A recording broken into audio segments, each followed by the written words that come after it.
Hello guys, this is Rockable TV at welcome muli sa aking channel. At for today's vlog ay pag-uusapan natin kung bakit nga ba mahal ang modular cabinet.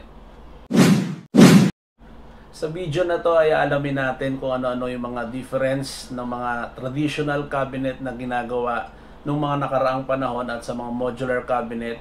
Una, kung ano yung mga materials. Pangalawa, kung paano ito gawin o yung way kung paano siya i-process at kung paano yung sistema ng paggawa at kasama na dyan yung installation at yung production at hanggang sa mai-deliver yung ating mga cabinet sa ating kliyente. So ayan, simulan natin at i-share ko sa inyo kung ano-ano yung proseso sa paggawa ng modular cabinet.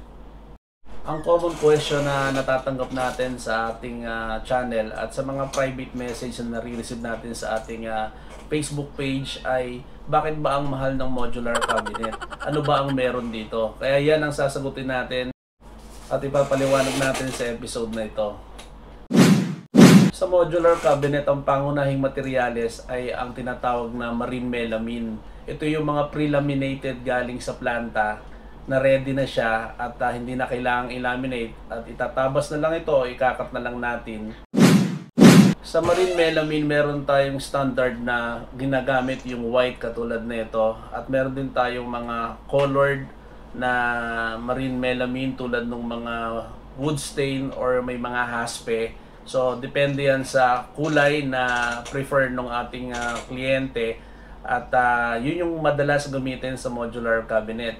So ayun, meron tayong mga marine melamine at ang susunod ay kailangan natin ng edge band para doon sa mga edges ng ating mga panels o like ng mga door panel at saka ng mga carcass na tinatawag o yung box mismo ng ating cabinet. Lahat ng front niyaan or yung edge niya ay nilalagyan ng edge band para maging malinis at kasing kulay noong doors na gagamitin kung ano yung napili ng kliyente. Sa pagkabit ng edge band, ginagamit din natin yung adhesive o contact adhesive na tinatawag na available sa market. Madalas gamitin sa modular cabinet sa pagbuo ng carcass o ng box ng cabinet ay yung mga black screw o yung tinatawag na mini fix. So yan yung madalas gamitin sa pagbuo ng modular cabinet. Kailangan din ito ng tinatawag na backboard. Available dito yung 5mm or 6mm na thickness ng backboard. Meron siyang double face at meron ding single face. So madalas gamitin single face. Ngayon naman ay pumunta tayo sa mga accessories na kakailanganin para sa modular cabinet. So depende sa project na ginagawa natin. Halimbawa, yung wardrobe cabinet. Yung wardrobe cabinet kailangan niya ng mga handles, kailangan niya ng mga hanger rod, kailangan din niya ng mga hinges and drawer guide. Ginagamitan din ito ng mga footplint para doon sa paanong wardrobe para makuha natin yung tamang level, especially kung hindi level yung floor ng ating paglalagyan ng ating wardrobe cabinet. Yan yung mga materials na kailangan sa modular cabinet. At ngayon naman ay proceed tayo sa paggawa kung paano ina-assemble at pina-fabricate yung modular cabinet. Una, yung cutting process. So lahat ng mga boards or melamine na nabili natin ay dumadaan ito sa cutting process. So ginagamitan natin ito ng mga table saw, ng circular saw, or at most siguro kung meron tayong CNC, mas maganda, mas efficient at of course mabilis yung trabaho plus the quality. So importante sa isang modular contractor yung mga machine na yan para mas mapabilis yung trabaho at pag-deliver natin sa ating mga kliyente. After nung cutting, proceed naman tayo guys dun sa pag-edging. So since marine melamine ito, kailangan na lang natin siyang edgingan para maging malinis lahat ng edges, especially doon sa mga exposed area. So tulad nito gamit kong side table cabinet like itong front na ito, pag kinat mo tong counter table na ito, usually kita mo rito yung kahoy. So yun yung purpose ng edge banding or paglalagay ng edging dito sa exposed na area, which is yung edge band na ginagamit. So kung napapansin nyo, itong sample natin dito ay naka-edging na siya. So ayun nga pala guys, ito yung counter table na gamit natin. Ito yung marine melamine na wood stain. So may haspe siya. So kung gusto niyo ng mga wood look na marine melamine, ay available ngayon sa market. So ito na yung isang sample natin. At after naman ma-edgingan yung mga panels na nakat na natin. So meron na tayong tinatawag na side panel, left and right, top and bottom, para maging back siya. And considering nandoon na nga at nakakabit na yung backboard dun sa likod nung box niya. So yun, proceed na siya para buuin yung mga panels na yan. So kailangan natin dito ng mga black screws, or yung iba ang ginagamit ay mga mini fix, para syempre ang goal kasi natin sa modular cabinet ay wag makita yung mga screws na yan. So gumagamit ng mga mini fix guys. So yung mini fix isa yan sa mga accessories na kailangan sa pagbuo ng modular cabinet. So sa mga subscribers and clients natin, so magandang mapanood natin ang video na to para masundan natin kung ano yung process at paano ginagawa yung modular cabinet. So lahat ng mga pictures at mga videos na i-input o insert natin sa vlog na ito ay maintindihan nyo kung paano siya nangyayari. So ayun guys. At syempre guys, kailangan ilagay rin natin yung at least average price ng ating mga material. So magbibigay tayo dito sa mga pictures na ito ng price more or less. Andiyan yung price ng market. So more or less makukompute na natin kung magkano yung aabutin ng isang modular wardrobe cabinet, So yan yung isang basic na sample natin para at least mas madali nyo maunawaan kung ano-ano ba talaga yung mga materials, paano ito ginagawa, at hanggang sa ito ay ma-deliver. At sa isang project na ito, let's say gumawa tayo ng isang wardrobe cabinet, guys, hindi lang sa materials kino-compute yung costing ng project na ito. So kasama dyan yung labor, yung process ng paggawa.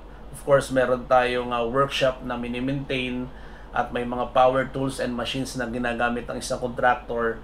So hindi lang natin na-breakdown kung ano yung mga ginagamit doon, pero of course nakukonsume din yung mga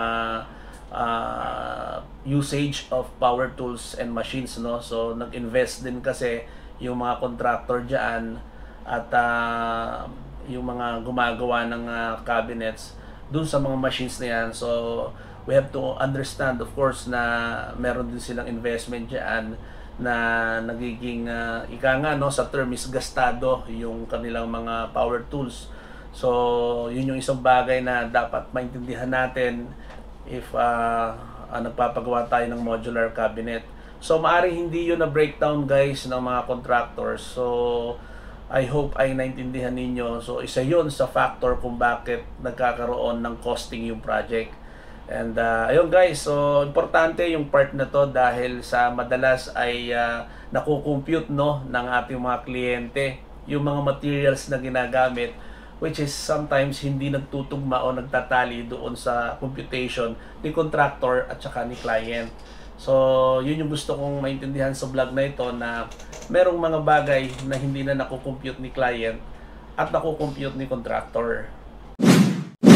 So ayun guys, after matapos ng mga cabinets na ginawa, from materials to production hanggang sa mabuo na nga siya at ma-assemble, at ayun guys, so meron pa tayong dapat i-consider yung pag-deliver ng contractor.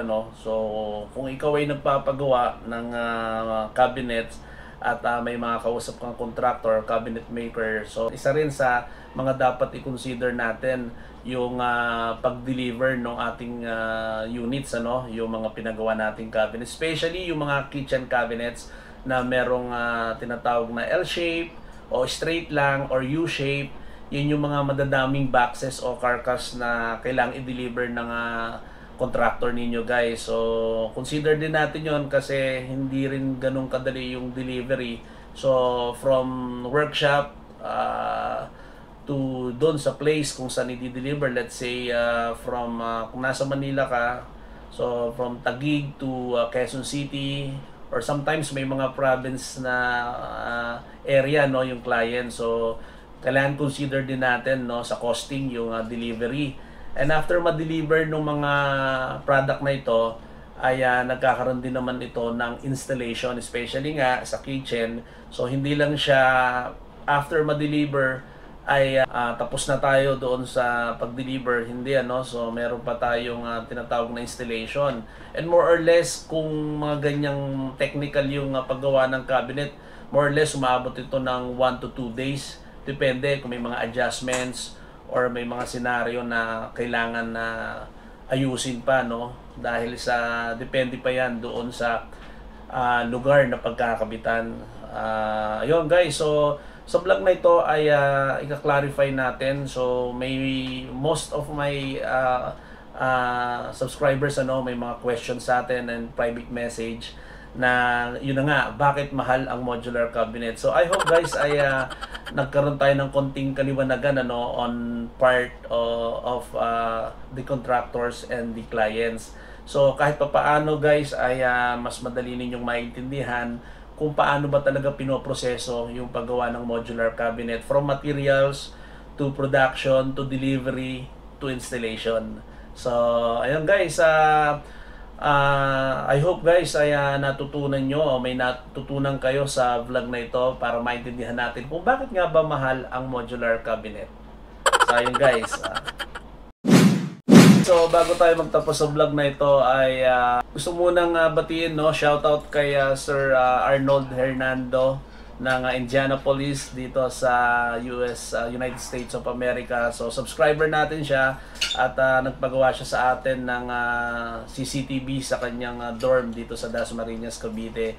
At by the way guys, sa Rockable TV, hindi lang tayo sa modular cabinet since DIYer tayo, marami tayo mga ginagawang vlog and contents So guys, contractor din tayo ng CCTV. So sa mga clients natin na gusto magpakabit ng CCTV dito sa Rockable TV ay available po yung ganyang serbisyo natin. So ayun guys, I hope ay naging malinaw po ang lahat sa mga nagtanong sa atin kung bakit daw ba mahal ang modular cabinet. I hope nasagot po natin. This is Rockable TV and bye-bye!